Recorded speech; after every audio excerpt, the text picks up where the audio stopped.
अखबार एडिशन। जी जी, आपने यहां कहा करौली ड्रामा है।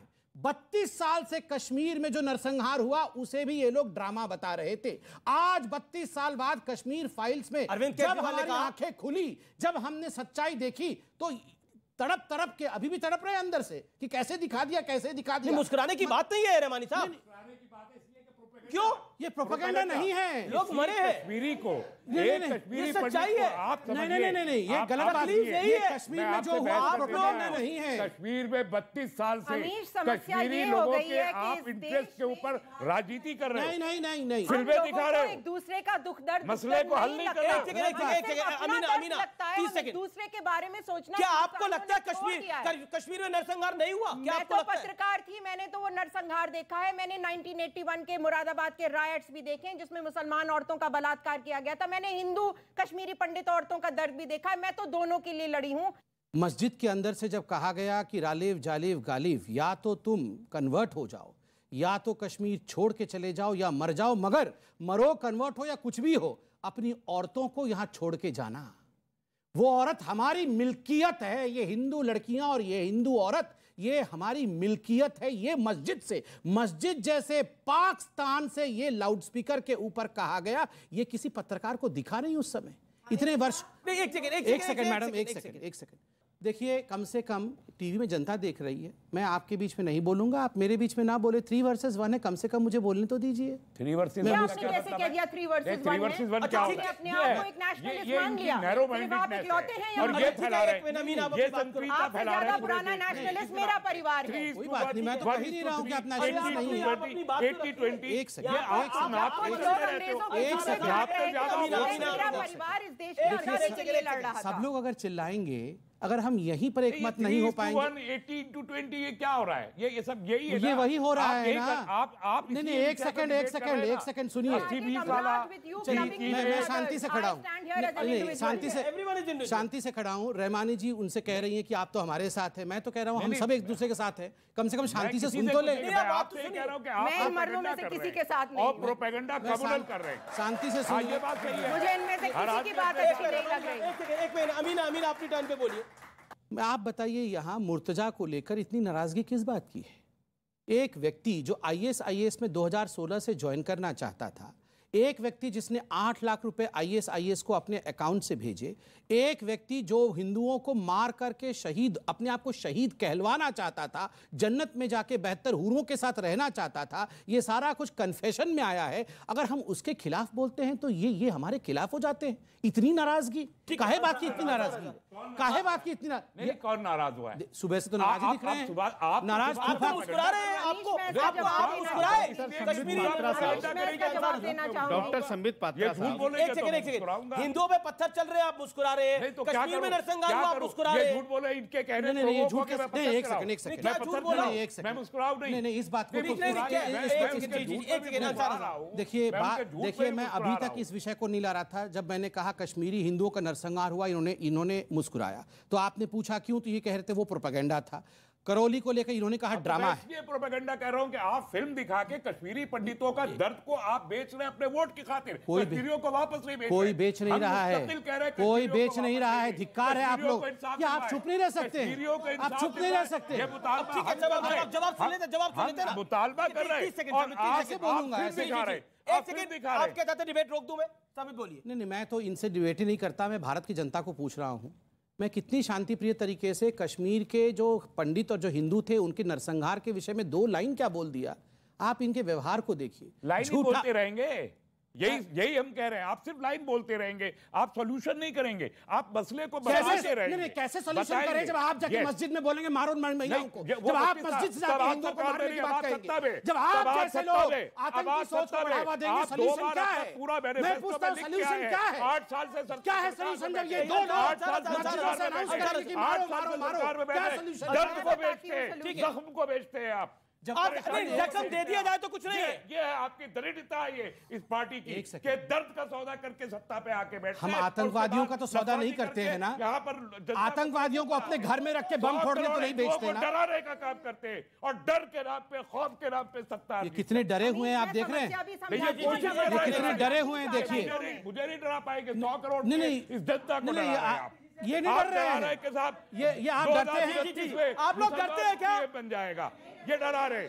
कोई नहीं डर रहा जी। यहाँ पर कहा गया, मेरे कार्यक्रम में कई बार कहा गया कि हाई कोर्ट कौन होता है डिसीजन लेने वाला?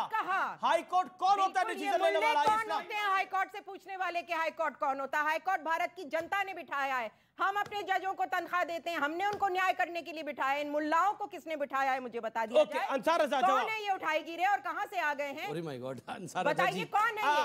अंसार रज़ा उठाई गिरे हैं कुछ लोग जो आ गए हैं। मैंने तो कहा था डिबेट में, अच्छा ठीक है, आप हिजाब का अर्थ होता है दीवार। इन मुल्लाओं को दीवारों में चुन के हिजाबों में बंद करके खत्म कर दो, इनका दम टूट जाए, इनकी सांसें चली जाएं, समाज खुली सांस ले सके।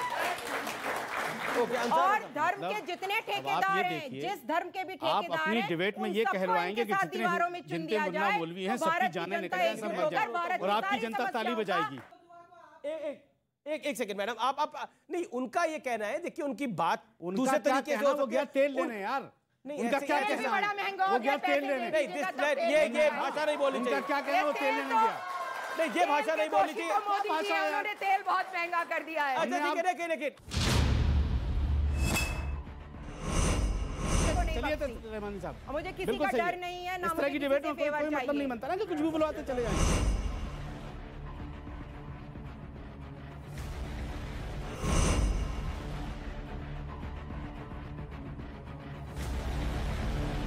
और इस दौर में मैं बात करना चाहता हूं, क्या अंसार रज़ा आपको लगता है कि ये आप लोगों की वजह से, मैं जिम्मेदारी से बोल रहा हूं, आप लोगों की वजह से कट्टरता फैल रही है? कभी आप सीए का विरोध करवाते हैं, कभी आप 370 का विरोध करते हैं, कभी आप राम मंदिर के खिलाफ बोलते हैं। देखिए अमीश जी, इस मुल्क के संविधान ने हर इंसान को अपने अपने तरीके से विरोध करने का अधिकार दिया है। जहां तक सीए का सवाल है, देखिए 370 का विरोध हमने कभी नहीं किया। हम क्यों करेंगे? अगर हमारे मुल्क के हक में कोई चीज हो रही है तो हम क्यों उसका विरोध करेंगे? अब उसमें आप पूरे मुसलमानों को आप समेट देती हो तो ठीक नहीं है ना। सारे मुसलमानों ने तो नहीं कहा कि 370 आपने क्यों हटाया। तस्लीम रवानी ने कहा, मैंने सारे बात कही ना, कौन क्या कर रहा है मुझे उससे बहस नहीं। मैं इस बात को कह रहा हूं कि अगर वो हमारे मुल्क के हक में फैसला है तो हमें सीए के विरोध में आपने कहा नहीं? बिल्कुल, हम सीए के विरोध में कल थे, आज हम रहेंगे। पर किसी की नागरिकता तो गई नहीं है। आप ये बताइए, गई है क्या? पिछले 2 साल में तो बता दीजिए, 3 साल में गई है तो बताइए। क्या आपने बोला ना मुसलमानों की नागरिकता जा रही है, मेरे कार्यक्रम में हमने कब बोला? गई है तो बताइए। हमने कब बोला? आपने बोला। हमें पता है कि ये सिर्फ देखिए, अब आपकी ये जनता जनार्दन बैठी है। जी जी जी। मैं एक बात अपनी जनता से कहना चाहता हूँ, आप लोग भी हमारे इज्जत माब हैं, बड़ी इज्जत करते हैं, आपकी जो भी जनता आती है। मैं एक बात बता दूं आपसे, और हो सकता है डॉक्टर संबित पात्रा को ये बात चुभ जाए। हिंदुस्तान में इस वक्त मुसलमान वो चारा है कि जिसको दिखा करके भाजपा हिंदुओं का शिकार कर रही है। क्या क्या? हिंदुओं का शिकार कर रही है, हिंदुओं का शिकार करी भाजपा। चारा दिखा कर। अब मुसलमान, फिर कह रहा हूं, जवाब मुसलमान वो चारा है जिसको दिखाकर भाजपा हिंदुओं का शिकार कर रही है। मैं अपने देश के हिंदू भाइयों से कहूंगा, हम लोग मिलकर रहेंगे, सरकारें आती जाती रहेंगी, हम कभी भारत से बाहर नहीं जाएंगे। अच्छा ठीक है, हम अपने मुल्क छोड़ करके कहीं नहीं ठीक है, संबित पात्रा जवाब।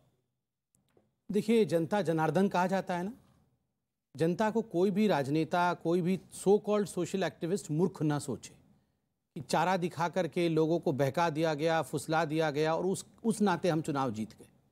देखिए, हमेशा याद रखिए, जिस प्रकार की राजनीति कई वर्षों से हिंदुस्तान में हो रहा है, सेक्युलरिज्म हिंदुस्तान में 1 वे ट्रैफिक था। सीएए को लेके मुर्तजा ने कल अपने कॉन्फेशन में क्या कहा? उसने अपने राजीनामा में कहा कि सीएए के कारण, एनआरसी के कारण, हिजाब के कारण मैंने ये किया। सीएए कौन लेके आया? सीएए सरकार की पार्लियामेंट लेके आई और पार्लियामेंट में जनता लेके आई। उसके बाद एक भी मुसलमान किसी का देश में नागरिकता चला गया हो तो बता दीजिए। एनआरसी कौन लेके आया? सुप्रीम कोर्ट एनआरसी लेके आया। हिजाब में कर्नाटक के हाई कोर्ट ने और बाद में सुप्रीम कोर्ट का स्टैंप लगा। आप खुद मुझे बताइए, ये जो सोच है कि जजों, हिंदुस्तान के संविधान, उसके निर्णय के बाद भी हम उसके साथ खड़े नहीं होंगे और कट्टरपंथ आ जाएगा, तो इसमें क्या किया जा सकता है? सबसे बड़ी बात मैं पूछता हूं, हिजाब के ऊपर जजों को सुरक्षा दी जा रही है, राम मंदिर के ऊपर सुप्रीम कोर्ट के जज को धमकी मिल रही है, उसको सुरक्षा दी जा रही है। आपने कितनी बार सुना है? और इनसे पूछो तो ये बताते हैं हमारे पे अत्याचार हुआ इसलिए उसने उठा लिया। नहीं, वो तो कह रहे हैं कि हम नहीं कर रहे, कोई और कर रहा है। नहीं, मैं ठीक है, इन दोनों को नहीं बोल रहा हूं, मगर मैं अमीश जी एक सवाल मैं पूछना चाहता हूं, दोनों भाइयों से पूछना चाहता हूं, खाली 10 सेकंड आपको मौका दूंगा, आपकी अनुमति से पूछ रहा हूं। जी। मैं कल भी सुन रहा था, मुर्तजा के लिए बोला जा रहा था, क्योंकि कोई बोला था बेरोजगार है, कोई बोला था फ्रस्ट्रेटेड है, कोई बोला था सीए में अत्याचार हुआ। कितनी बार आपने कश्मीरी पंडितों में से किसी एक को देखा है उसने बंदूक उठा लिया हो? जी जी जी 5 लाख कश्मीरी पंडितों को बेघर कर दिया, किसी ने बंदूक नहीं उठाया। इनको बहाने चाहिए। आप लोगों